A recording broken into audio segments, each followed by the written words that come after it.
2 words. MAJIN KUU.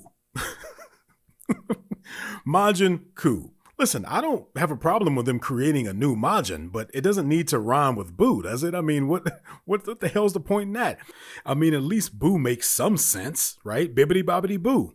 Does this Majin Kuu also imply the existence of a kibbity cobbity coup? Anyway, we'll talk more about that in a minute. I really didn't like this episode for the most part, but there's some things that I did like about it, which made it a little bit of a weird episode, but I think ultimately it does fall into the bullshit category. So anyway, let's get into it.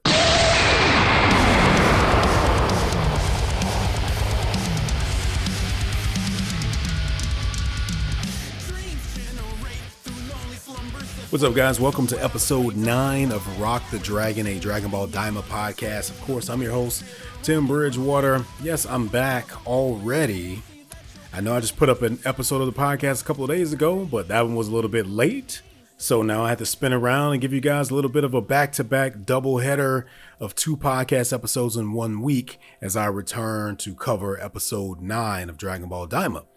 May end up with 3 episodes this week if I can manage to get to episode 10 before the week is out. No promises there, though.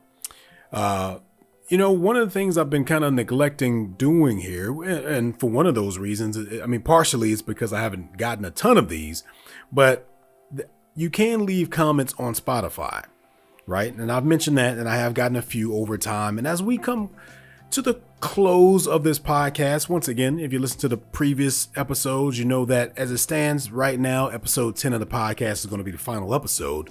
So we're going to go ahead and start wrapping some things up. But I didn't want to do that without shouting out some of my loyal listeners that have left comments over the past few weeks that I may have missed. Well, I didn't miss them, but I didn't read them on the podcast because I typically wasn't planning to read comments on here. Just reading the emails for our email segment, which is called What Are You Saying, right? Because What Are You Saying is for questions and discussion, and comments are just for quick comments on your thoughts on the episode or on the podcast episode or etc. And for the most part, they've been that. But since we're kind of coming to a close, I did want to shout some people out. Shout out to Michael Moore. 16 days ago, you said, love that cold open. Thanks, Ricky. Okay, so if you listened to a couple of episodes ago, you know we had sort of a little creative skit that was at the start of one of those episodes, and that was done by Ricky. And I just kind of added some audio effects and stuff like that to kind of tune it up a little bit. But Ricky, you'd be happy to know that Michael really, really enjoyed that. Also, one of my other longtime listeners, Justin, wrote, love the podcast as with any you have done. Looking forward to hearing more from you. Justin, thank you so much for saying that. You know, it's a shame that this one is probably not going to go the full route, but you know, it is what it is, and things change, and and maybe I'll come back with another podcast at some other point in time, or maybe this one will resume at some point. I mean, I can't predict the future, but all I know is that right now it's just not looking like it makes much sense to push this too much further than we already had. And I got another one here from Frank Frog that says, don't give up, Tim.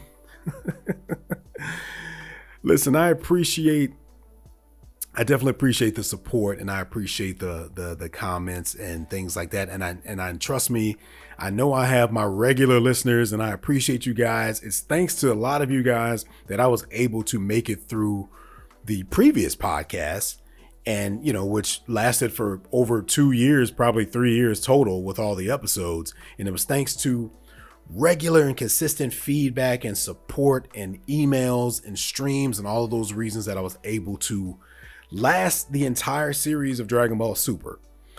This is different. This is a 20 episode mini series. I don't feel as, obligated to stick with it. I mean, it hasn't been great. People aren't really listening to the podcast. Most people aren't even watching the show. And a lot of people that are watching it have or probably already watched the subbed version of it. So what's the point? You know what I mean? It's just a lot of different factors. So I'm not giving up, man. That's not the way I would phrase it at all. It's just about making a smart decision with my time. The older that I've gotten, the more I've started to value my time and how I spend it. That goes beyond podcasting. That goes to my social life, my work, home life. My just all of that. So I don't want to spend a bunch of time doing something that's just not, fulfilling me in some way that I intended it to fulfill me. And, if I'm going to put a bunch of time into something, I need to see some results from that. And I'm not seeing that. So there's nothing to be sad about. I'm not giving up. I'm just being realistic and saying, hey, I'd rather spend this time working on something else that might, yield better results. It might be a little bit more fruitful for me. So, but I appreciate my regular listeners. I love you guys. And thank you for being super, super duper supportive. And also got one more here from Brent that says, Tim, sorry I've been away. Glad the series is finally to this point. Without spoiling it, it does get much better from here. I watched ahead on the sub a while back, but was looking forward to the dub getting to this point. I do appreciate your podcast, and I hope you keep it going. I like the Tamagami design as a giant bug / robot dude. Reminds me of the little bug dude from the Tournament of Power. For the episode / what are you saying segment, why can Goku use instant transport to pick up the others? Brent, another long-time listener, man. Thanks for leaving that comment. I think I'm going to assume you had a few typos in there. You meant instant transmission, right? And let's see. You also mentioned the fact that the show apparently gets much better from here. We're going to come back around to this subject a little bit later on after the episode talk when we jump into what are you saying for this week, because I do have 2 emails that I'm going to read for that. But yes, I have heard that the show apparently does get a lot better from this point on. I wish that was some sort of incentive for me to continue talking about it every week. Unfortunately, it's not. This is all about numbers, and there's just not enough listeners here. As a matter of fact, the numbers are going down. So, you know what I mean? It's going in the opposite direction. Okay, so if the show does get better, then that's great. I'm going to continue to watch the show. But that, we can say that about all the Dragon Ball shows. You know what I mean? They all had their periods where they were bad, and then they were good, and then they were bad, and etc. So, but it's nice to know that it will get better, and I'm going to continue to watch it. I mean, the previous episode 8, turned out to be a pretty decent episode.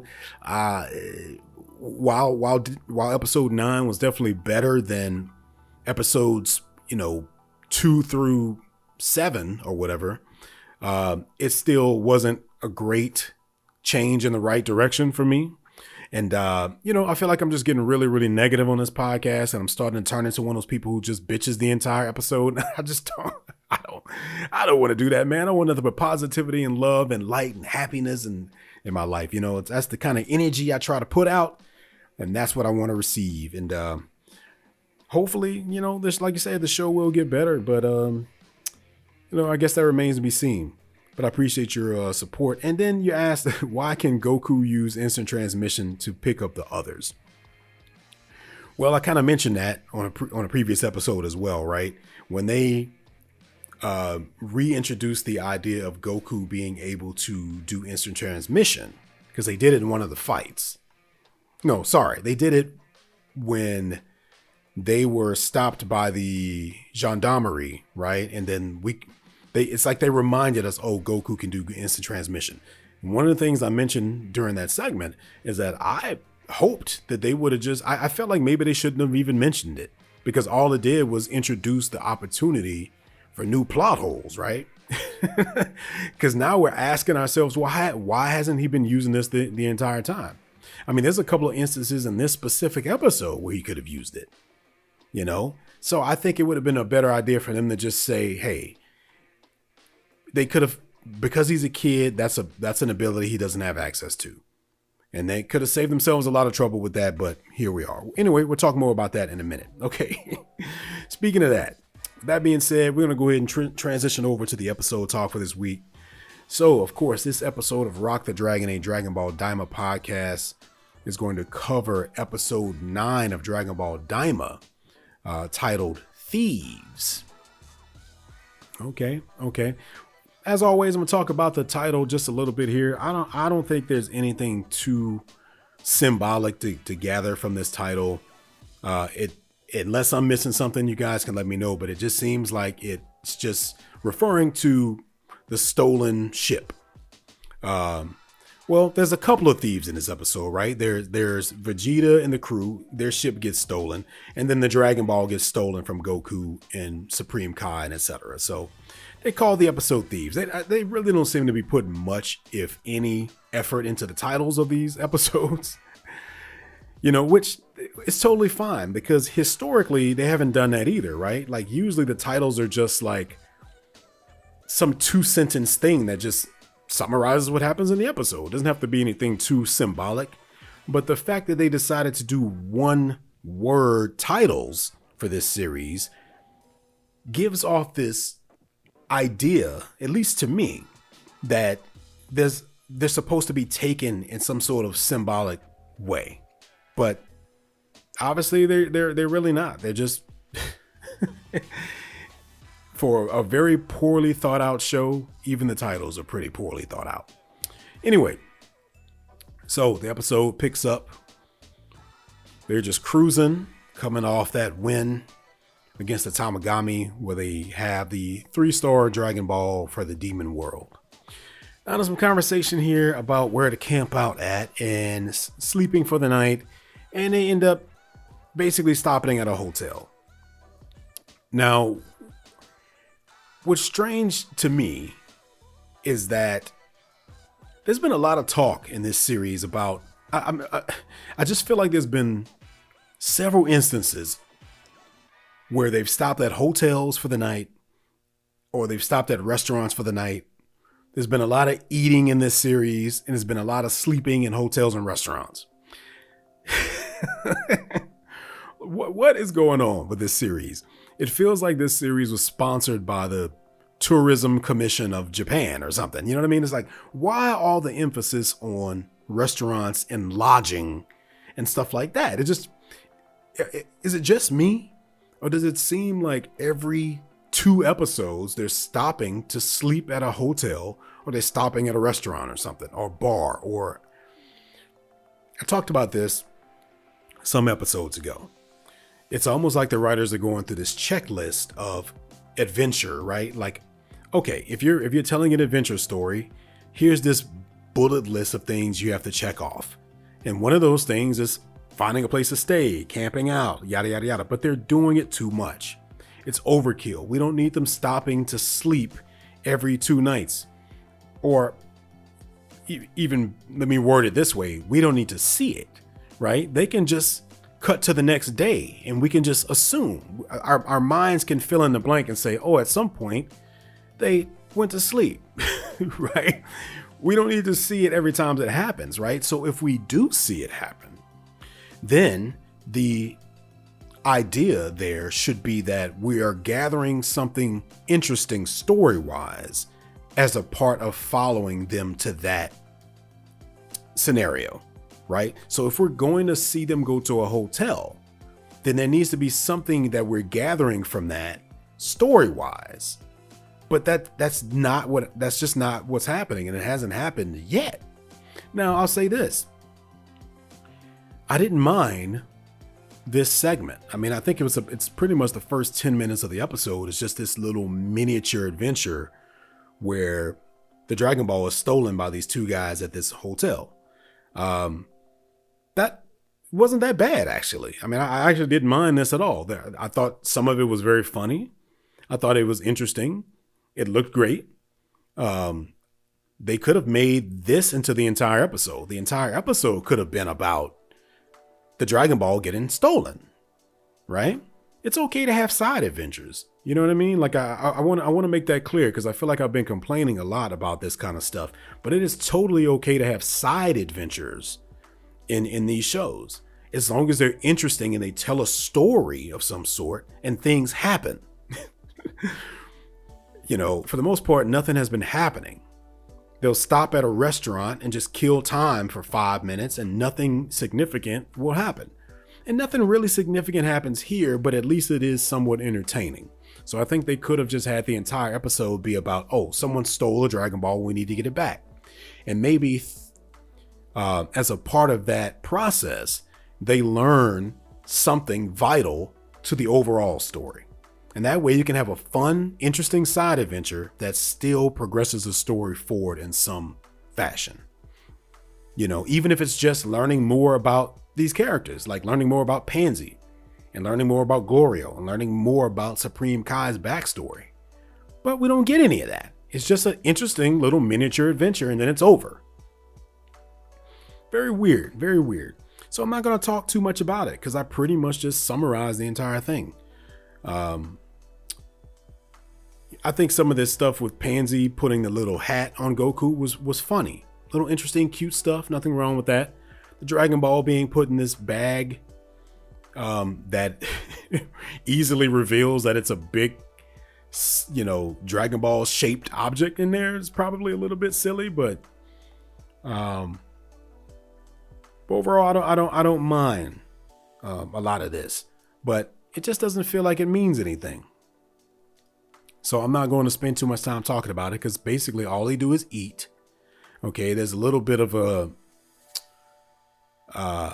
fake little distraction that's put on by this character who is kind of a werewolf for some reason. That almost makes me wonder if there's an Easter egg some here with this werewolf guy, because otherwise I don't see the point of making him a werewolf. It's you know what I mean? It's like he could have just been a regular dude and the exact same story would have played out. Or he could have just been a wolf and the exact same story would have played out. It doesn't mean anything that he's a werewolf. So why even put it in there? You know, that's not even really a complaint. It's just me being even more confused by the writing choices in this show. It just seems like so many things are happening that don't matter and don't mean anything at all. You know, remember that sky seed? Remember that? Remember the silly little fusion bugs, which they have not mentioned since that moment, but I feel like are probably going to come around again at some point, right? But it's just little things like that. Anyway, Pansy put a tracker on the ball. They found, so they were able to go up and get the ball back with just a little bit of a miniature battle. And, you know, no, I don't have any major complaints, I guess, there. I just wish, I wish this was the entire episode. So we're going to move forward here. And we're reminded, of course, that Vegeta and the rest of the crew are here too. And they're supposed to go meet up with them. Okay. And Goku decides to stay up all night. And then they leave. And I mean, that's it. I mean, there's nothing really that happens in the first 10 minutes of this episode that really means anything. I mean, it's just some kind of cool little interesting, fun miniature story that didn't turn into anything and didn't matter.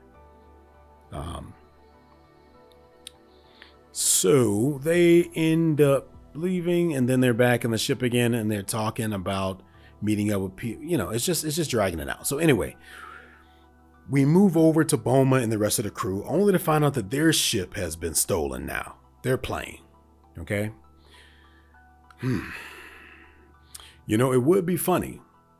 It would be funny because it could be just like a little inside joke where like, oh, you know, apparently there's a lot of thieves in the demon world. And Hybis is even saying they got jacked. And I'm not going to lie, some of the dialogue here is kind of funny. The way they're talking about it is kind of funny. But this idea that their plane has gotten stolen too, it just triggers the wrong thing for me because we just saw this happen with Goku, right? So it feels like it's only happening because they're just trying to drag out the show, which is what I've been saying for the past few episodes. And that's another reason why I can't really, I can't see myself doing more episodes talking about this series because I feel like I'm repeating myself over and over and over again because the show keeps doing the same shit over and over and over again. Right? Now I'll tell you one little thing that we do get here that's interesting is we get a little I realize that Family Guy is probably not the first show to introduce this sort of a thing, but they made it really, really popular, where there would be a scenario where one of the characters would be talking about something and it'll say, oh, this was just like the time when we did this. And then they'll cut immediately and show that moment. And then they'll come back to the present, right? That pretty much happens here in this moment with Vegeta, where they're talking about who could have possibly stolen the plane. And they're saying that, well, maybe it was those guys that you beat up last night at the bar. Right? So then they cut to the scene of that happening, which is not something that they traditionally do in Dragon Ball. So I thought that was interesting. But I also say that it felt really weird the way they edited it, because instead of just cutting to it, they faded to black and then faded back in, and then when they came out of it, they faded to black and faded back in. So that made it, for people who understand the power of editing and all of those little choices mean a lot, right? And I just don't think that was the right editing choice here, for them to fade to black and then fade back in. If it's a flashback, you can just cut directly to it with a hard jump cut, or you can do a cross dissolve, or do some sort of, and when I say cross dissolve, that basically means that's when two images are fading into each other. You've seen this many, many, many times, I promise you. It's also used to show a passage of time in a lot of movies. Or they could have done some really cool, silly, flashbacky thing where they did the wavy line effects. They could have done a lot of different things.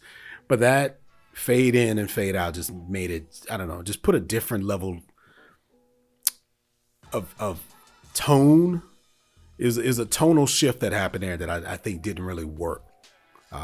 But I enjoyed the scene because we finally got to see little Vegeta whoop some ass. And this wasn't just a bar, man. It looks like they're in a club. I mean, they have drinks and food. And where's this place? Because every place that we've seen Goku and Supreme Kai stop at has been some hole in the wall, type of mom and pop restaurant. But somehow Vegeta and Bulma and Piccolo and Hypas found like a super futuristic neon nightclub to hang out at. Which, once again, I appreciated it. There's some stuff in here about the zombie forest. I don't know if that was supposed to solely be a joke by Hypas, or if that's actually what it is, because this is the Dragon Ball world. And they're in the demon realm, so there could actually be a zombie forest. I just couldn't tell if it was entirely supposed to just be a silly one-off joke, or if he was being serious about a zombie forest. I mean, the tone here is just kind of questionable. But I didn't think it was that funny necessarily. Now, there is a moment here where Bulma points out this belt buckle that Hypas is wearing. Okay, and we'll come back around to this in a minute, but the way that they're talking about it makes it seem like this thing is going to mean something. He said he just found it in the mountains some time ago, because that's all the explanation I guess we're going to get in this show. When they find things, is that, oh yeah, I just found it in the mountains and I've been wearing it. Okay, that's about it. But, they draw attention to it, so I hope it means something. Once again, we'll talk about it again in a minute. But I hope that this moment matters. But from what I've seen so far from this show, I feel like it's not going to matter. I feel like it's just a random thing they did and they're just pointing it out for no reason. Right? I hope I'm wrong. I hope I'm wrong. So then we cut over to now at the start of this episode. I mentioned the fact that largely, I feel like this episode kind of sucks, but there are some things I like about it. And one of those things is the fact that we get to see all the characters again. Because I thought for sure, when I watched the first 8 minutes of this episode and it was just Goku and Supreme Kai and the missing Dragon Ball and all that, I thought the entire episode was going to be that. And I was thinking to myself, here we go. We're already getting back to it, and we're just going to follow Goku and Supreme Kai for an entire episode again. But I was wrong. They are jumping around. Now, going back to the shit that I don't like about this is that this entire scene between Goma and Degasu, we're not learning anything new here. We're not getting any new or vital information here. They're literally just telling us everything we already know. Watch the scene again. Okay? Watch it again. The only thing that happens during this scene is Degasu is just telling Goma everything we already know. I was surprised to find out that they're just now learning, 9 episodes into this, that Goku and Supreme Kai and the Earthlings are in the demon realm. They're just now learning that. Seems kind of weird to me that they're just now finding that out, when they apparently have this room full of portals and screens where they can just watch whatever the hell they want across the universe. Somehow they're just now finding out about those guys being in the demon world, which is super weird. But once again, we already knew that. They mentioned the fact that they just got a Dragon Ball. Once again, we already knew that. So it just doesn't, it serves no purpose. We get to see them just for the sake of them having something else to cut to, because we don't gain any new information from that scene. So thanks, but no thanks, I guess. Okay. So then we cut back to Bulma and crew. Finally, after however many episodes, we get to see Goku meet up with them. Right? Finally. However, it doesn't last long and it doesn't really mean anything, because they just realize that, oh crap, you guys' ship was stolen and we don't have room for you in ours. So I guess we'll just see you later. And that's what happens.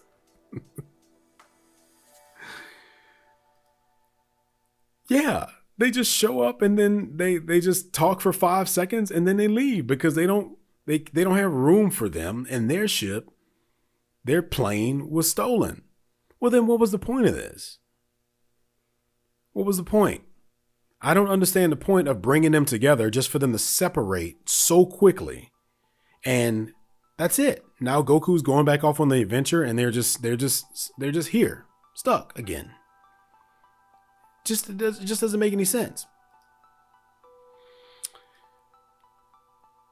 If it wasn't for the fact that we get a pretty interesting, cool looking little fight sequence with Vegeta and these other random thugs, I would feel like this episode was mostly a fail.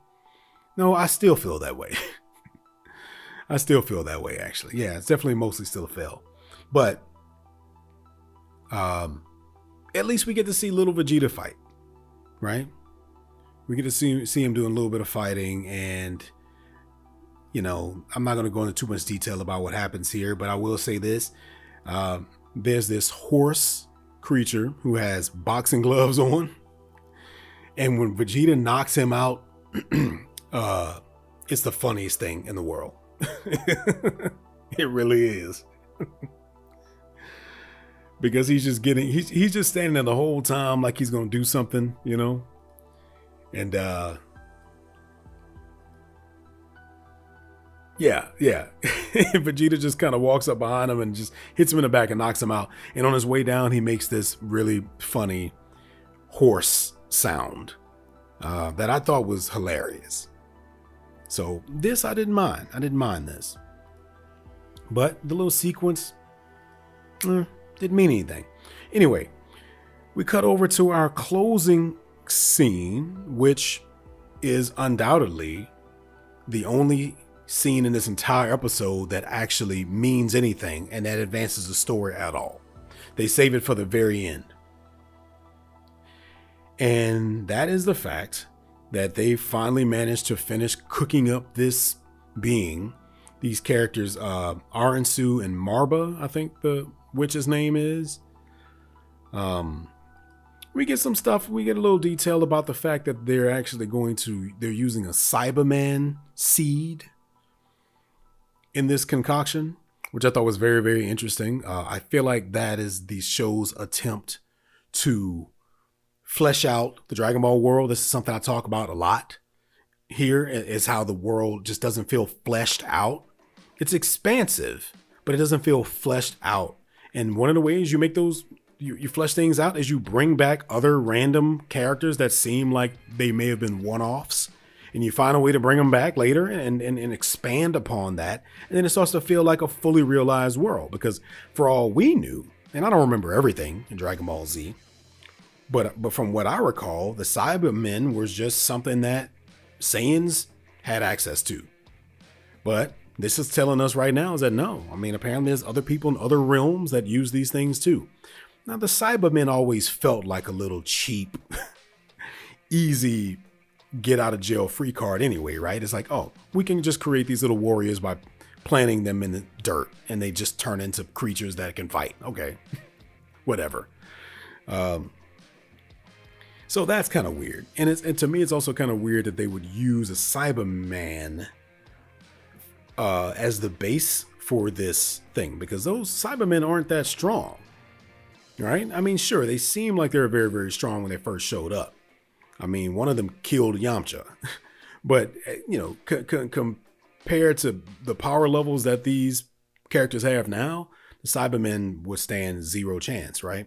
So interesting choice to use that type of creature for this, but maybe there are different types of Cybermen, and maybe they have different power levels too. Maybe they're just like other beings where they can, you know, I don't know. It looked like a pretty standard looking Cyberman seed though. But interesting choice there. So we do get that. And yeah, I mean, a lot of this stuff is just kind of, you know, just going into detail about it. Look, the point here is that they managed to create a new being out of this. And he does look like a Cyberman. Not completely, but you can see the influence there. You can see it in the head shape and then the ears. And Arinsu's first order is for this thing to go and fight a Tamagami. And Marba is saying, well, wait, you're already going to send him to fight a Tamagami? Like, he just came out. I mean, it did seem a little bit soon for me. But she's saying that if he can't beat a Tamagami, then what's the point? Well, now I'm even more confused, right? Because her first sort of act of direction for this thing, her first order, is to go beat a Tamagami. Well, if you think that this thing can beat a Tamagami, then why did you need Goku? Right? Because it's being slowly revealed through Glorio's conversations with Arinsu, and they haven't stated this for sure, but this is what it's looking like, is that she sort of orchestrated Goku come into the demon realm because she figured he'd be strong enough to beat the Tamagami so she can get the Dragon Balls. Well, if she thinks that this thing that she just created is strong enough to beat the Tamagami, then why does she need Goku? I don't know. What am I missing here? Anyway, let's get to the elephant in the room here, and that is that this thing's name is MAJIN KUU. Okay. I don't know. I'm very, very curious to see what you guys think about this. I have zero problem with it being called Majin something, right? Because that's the whole point. It's supposed to be like Majin Buu, but more controllable, stronger in some ways, with a Cyberman as the base for it, which makes me wonder what the basis for Majin Buu was, because they're kind of establishing they're kind of setting like a precedent here in a way, but it's kind of backdated, I guess, that there needs to be a base creature when they're creating these things. because the base creature for this one is Cyberman. What was it for Majin Buu?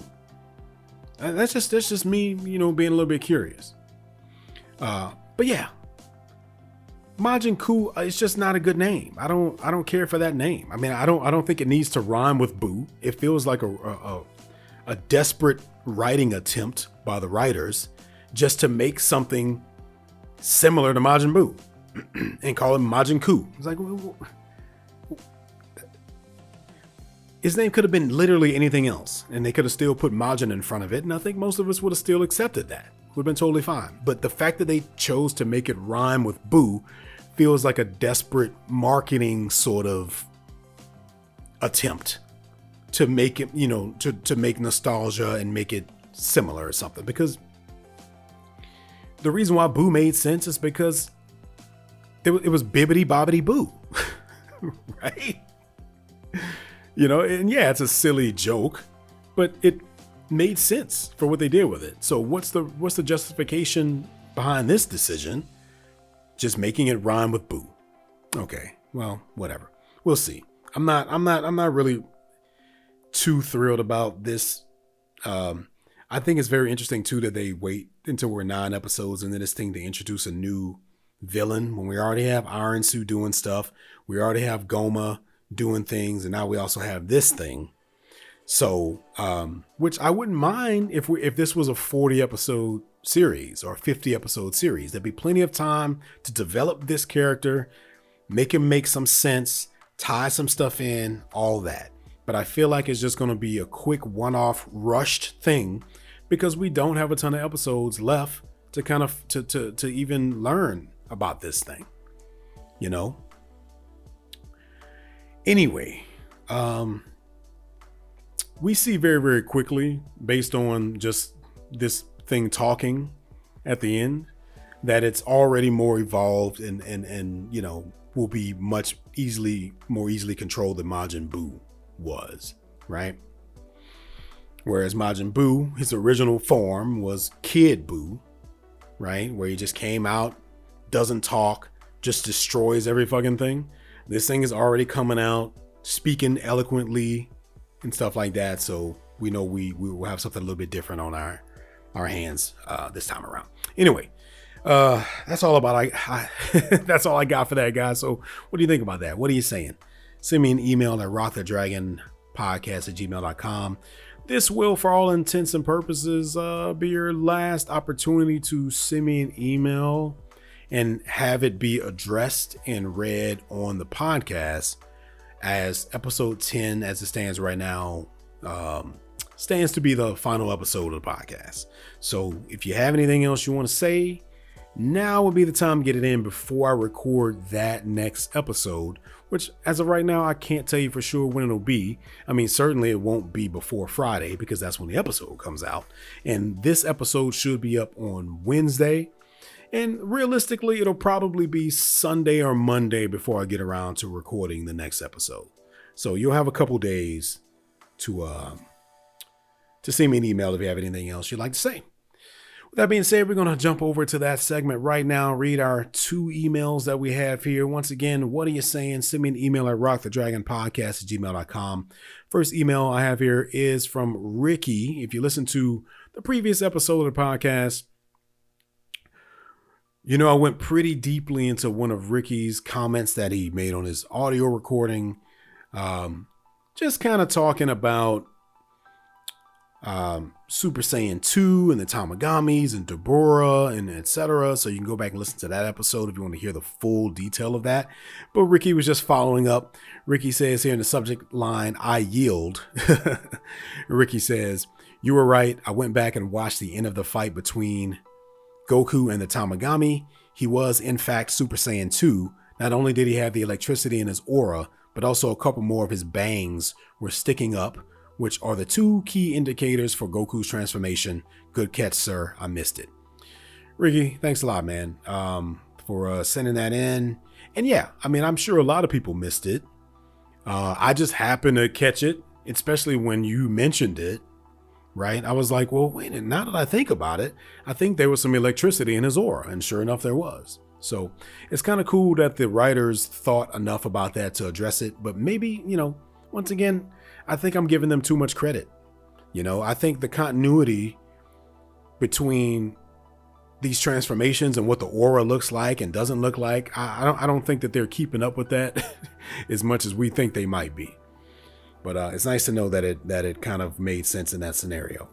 Ricky, thanks a lot for sending that in, man. Okay, one more email here from Andrew G, one of my regular listeners. Andrew writes, "Hey Tim, sorry to hear that the podcast is definitely done. I've really enjoyed it though. I did want to make a comment on your last episode. I nearly mentioned it to you in my last email, but I noticed the electricity with Goku in episode 8, and to me, that was him clearly bursting into Super Saiyan 2 to finish the fight. Even if it wasn't, I don't view it as a plot hole like Ricky. If it wasn't Super Saiyan 2, I still think it's reasonable. Plus, it's hard to nitpick at this point. As far as this episode, I think it was at least enjoyable. Plot definitely moves forward. Very strange point, but it seemed really out of left field that the base of this new Majin was a Cyberman. Not complaining, it just seemed super random. Not sure how I felt about Goku ditching Vegeta and them literally... Not sure how I felt about Goku kind of ditching Vegeta and them literally as soon as they join up. I guess it's consistent with the Daima version of Goku we've seen so far, but doesn't necessarily make it good for the show. But it's probably too early to say because we don't know where the plot is going. Lastly, I've seen little images on Facebook and Instagram about IMDb scores on the remainder of the season. I would send it to you, but there are little snapshots from each episode that really spoil things. But the good part is that nearly every episode left has a very high IMDb score. So I feel like even if the podcast stops, I'm hopeful that you and everyone else will at least enjoy the last half of the season. I felt the same as you so far. I just haven't cared as much since I'm not running a podcast on it. Keep up the good work and glad you got to take a little vacation, Andrew G. Andrew, thank you so much for writing in. So let me just go back and... Yeah, okay, so we already talked about the electricity and the aura and all of that. So yeah, and some people caught that. I'm sure some people didn't. That he was Super Saiyan 2 when he finished that fight. And you said that even if he wasn't, you do think that it still would have been reasonable that he could have defeated the Tamagami. Well, I agree with that as well. Because another thing I talked about in the previous episode was that I feel like when it's Goku, he's just so strong and he has so much experience at this point to where even if he was just in regular Super Saiyan form, that could still be stronger than a weak Super Saiyan 2. You know what I mean? Just depending on how much you train and and your experience and how you think about fighting and whether or not you're a smart fighter or not. So yeah, I think it would have been reasonable too, based on that. And you said, plus it's hard to nitpick at this point. Exactly. Just because of the continuity with the writing and the power scaling, it's so hard to keep track of that it's just it's almost pointless to even talk about. Yeah, I mentioned the fact that the basis for this Majin was a Cyberman. I do appreciate the fact that they were trying to flesh out the world a little bit more by bringing the Cybermen back into the equation after so long. But it is a weird choice considering that those things are supposed to be really, really weak, generally speaking. Let's see. Okay, and I said I was going to come back around to this because we talked about it at the start of the episode too, and that is the fact that all signs point to this show getting a lot better during the second half of the show. Okay, but that was also the case with Dragon Ball Super. I mean, the first two arcs of Dragon Ball Super weren't great, in my opinion. Now, it wasn't as bad as this, though, because the fact that they had more episodes gave them a lot more time to do a lot of different things. And even if one episode didn't advance the plot in some serious way, we had enough episodes for them to do it in the next episode or the following episode, right? Here, we don't have enough episodes for them to even really do that. So it's kind of a different scenario. Whereas, with Super, it was like, oh, okay, there's a whole other section where everything just gets better, right? And here, that seems to be the case, but it's only 10 episodes or so. So there's really, you know what I mean? There's really no reason to put too much more effort into this at this point. Once again, just going back around to the whole podcasting standpoint, because even if it is going to get better, it's still only at this point about another 10 episodes, and then we'd be done anyway, right? So, but yeah, I hope you're right, man. I hope it does get better, and I'm going to be watching regardless, and I hope you will too. Okay, so I think that about does it, guys. So once again, if you have anything you want to say for the final episode of the podcast, episode 10, now will be a good time to go ahead and send me an email, and I'll try to squeeze that in on the next episode of the podcast. All right. So I think that about does it, guys. I'm going to get out of here. I knew this was going to be kind of a quicker one just because the episode was kind of weird and there's not a lot to talk about. And I hate the fact that I'm starting to repeat myself so much with the same problems that this show continuously seems to have. So because of that, I'm just kind of skipping some stuff because I feel like I'm just going to be saying the same stuff over and over and over again, and no one wants to hear that, right? I don't want to say it, and you guys probably don't want to hear it. So we're going to go ahead and just call it here. We'll save it up for the next episode. So until next time, for Rock the Dragon, a Dragon Ball Diamond podcast, my name is Tim Bridgewater. I'll see you guys next time for the final episode, but until then, keep on rocking the dragon. This is a little bit out of the box for me, but the second I realized that this show wasn't very good, I feel like all bets were off and I threw all caution to the wind. So who cares anymore at this point? But this is just a little bit of button that I'm adding at the end of the episode because I re-listened to the episode and I forgot to come back to a point that I said I was going to come back to. And that was when we were talking about the little eye on Hybus's belt, right? They made a point out of this scene to draw attention to this eye in his belt as if that was going to mean something, even though they gave us barely any sort of explanation of how he got it. We didn't see him find it. We just heard that it was a thing he found in the mountains. Okay, because that's the kind of explanation we get in this show. Anyway, I said I was going to come back around to that. Well, Goma has mentioned at least 2 or 3 times at this point. Now, granted, it's been a while since the last time he mentioned it, I believe, right? I believe it might have been in episode 1, unless I'm forgetting something. But there's this idea of this third evil eye that he mentioned, right?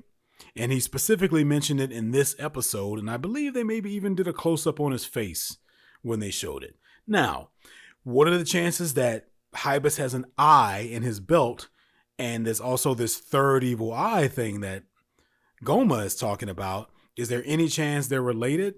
Well, you would think so during a better written show. But I feel like they probably still aren't. But of course, we're going to make those parallels. Of course, we're going to make those connections, right? And the reason why I say it's probably not the same thing, because there's nothing that looks evil about that eye that Hybus has in his belt. It just looks like a regular eye, right? I mean, I wouldn't describe that as an evil eye by the stereotypical definition of evil. Doesn't look like a demon eye or anything crazy or anything weird. And honestly, when I say demon eye, that doesn't really mean the same thing in a Dragon Ball world, does it? Because their eyes are pretty normal too. So I don't know. Is that the third evil eye? I hope not. I was kind of hoping it was something more of a like an artifact or some sort of a symbolic, physical, artifact that they dig out of a hole in deep in the demon world or something, right? I wasn't expecting an actual eye that just goes on a belt. So I don't know, but I said I was going to come back around to that because I just wanted to make that connection. But anyway, I guess we'll see what happens. Yeah, I'm going to go to bed.